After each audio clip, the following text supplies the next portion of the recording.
BJP নিরন্তর এগোচ্ছে। আমার নির্বাচনে কিছু ভালো কিছু খারাপ রেজাল্ট হয়েছে। কেন হয়েছে কি ব্যাপার? আমার ধারণা শ্রমিকদা আমার চেয়ে পুরনো পার্টি, এবং আমার যখন পার্টিতে এন্ট্রি হয়, আমি রাজ্যের সাধারণ সম্পাদক হই, তার আগে উনি রাজ্যের সাধারণ সম্পাদক ছিলেন, এমএলএ ছিলেন। আর সংযোগবশত আমাকে উনি বিধানসভার নেতা হতে ওনার জায়গায় জায়গা দেওয়া হয়, এবং আমি ওনার জায়গা ধরে হাঁটতে আরম্ভ করি। আমি রাজ্য সভাপতি হই, তারপরে এমএলএ হই, এমপি হই। তো তিনি আমার যে সিনিয়র লিডার, আমার তার প্রতি শ্রদ্ধা আছে। তিনিও বলেছেন সবাইকে নিয়ে কাজ করতে হবে, আপনাকে সময় দিতে হবে। তো এরপরে যেমন যেমন যোজনা তৈরি হবে, পার্টি আদেশ হবে, আমরা সবাই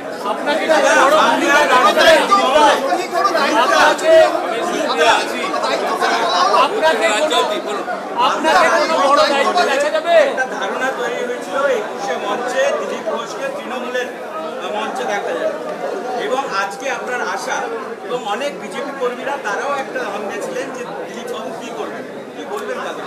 দেখুন, রাজনীতিতে ধারণা তৈরি করা, এজেন্ডা চালানো, এটা একটা বড় অস্ত্র।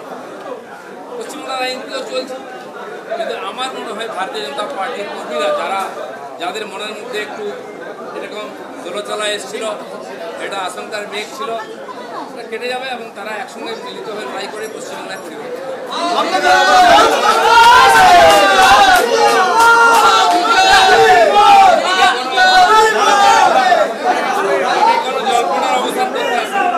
আমরা জল্পনা কল্পনায় বিশ্বাস করি না, আমরা বাস্তবে বিশ্বাস করি।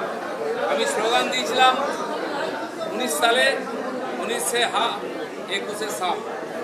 21 से साफ হয়নি, যেটুকু বেঁচে গেছে 26 से साफ। 21 তারিখ আসুন না, একটু ধৈর্য ধরুন, এতদিন ধৈর্য ধরুন।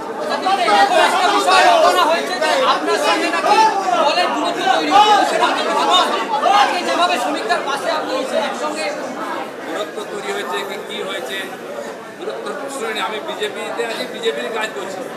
বিজেপি অফিস থেকে আমাকে গাড়ি দেওয়া হয়েছে, আমি সাধারণ সম্পাদক হয়েছিলাম, তখন থেকে সেটা আমি ব্যবহার করে পার্টির কাজ করছি। যে পার্টির কাজের দরকার নেই আমাকে গাড়ি, আমাকে সিকিউরিটিও পার্টি থেকে দেওয়া হয়। আমি গাড়িও চাইনি, সিকিউরিটি চাইনি, পদও চাইনি।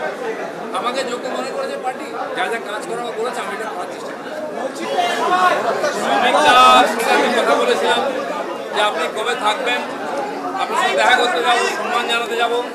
তো উনি আজকে 4টের সময় টাইম দিয়েছিলেন যে আমি আছি অফিসে, এবং সঙ্গে সঙ্গে যে কর্মীদের দেখছেন, ওনারা আমাকে অনেকে ফোন করেছিলেন যে আপনি যেদিন মাননীয় রাজ্য সভাপতির সঙ্গে দেখা করতে যাবেন, আমরাও যাবো।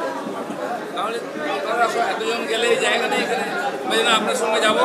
তো কালকে সন্ধ্যাবেলা মাননীয় শ্রমিকদের সঙ্গে কথা হয়, উনি বলেন কালকে আছি 4টে 5:30 আসুন, তো দেখা হয়ে যাবে। তো সেটাই আমি কাল সন্ধ্যাবেলা 2-একজনকে জেনারেল তারা ফোন করেছিলেন, তারা খবরাখবর দিয়ে যারা পেরেছেন, কাছাকাছি এসেছেন আজকে, তারা অনেকে দেখা করতে পেরেছেন, অনেকে এখন রাজ্য সভাপতির সঙ্গে দেখা করতে পারেননি। স্বাভাবিকভাবে আমাদের মাননীয় নেতা রাজ্য সভাপতি, তার সঙ্গে তাকে ফুল দেওয়া, তাকে বন্দোবস্ত দেওয়া, তার সঙ্গে ফটো তোলা, আমি দেখা করলাম। অনেকে পেরেছেন, অনেকে পারেননি, যারা হয়নি দেখা করবেন নিশ্চয়ই। তিনিও চান সাধারণ কর্মীর সঙ্গে দেখা করবেন, এই জন্যই আজকে আসেন। তার সঙ্গে কিছু কার্যকর্তাও এসেছেন। উনি এসে মাননীয় রাজ্য সভাপতিকে আমাদের জেলায় যাওয়ার জন্য আমন্ত্রণ করেছেন যে আসুন, খুব জোরদার স্বাগত আর সম্বর্ধনা দেবো। আমরা আমাদের মণ্ডল থেকে জেলার সব কার্যকর্তারা লেগে আছেন, সিক্স কর্নারও করেছি ওখানে। সেদিন শ্যামাপ্রসাদ জয়ন্তী 6 তারিখে খড়গপুরের মাননীয় শ্যামাপ্রসাদজির মূর্তি স্থাপনা করেছি আমরা। তো লেগে আছেন কর্মীরা। মাননীয় রাজ্য সভাপতি যখন জেলা সফর শুরু করবেন, আমরা চাইব মেদিনীপুরের প্রথমবার আসুন, সেখানে সমস্ত কর্মীরা তাকে সম্মান জানাবেন।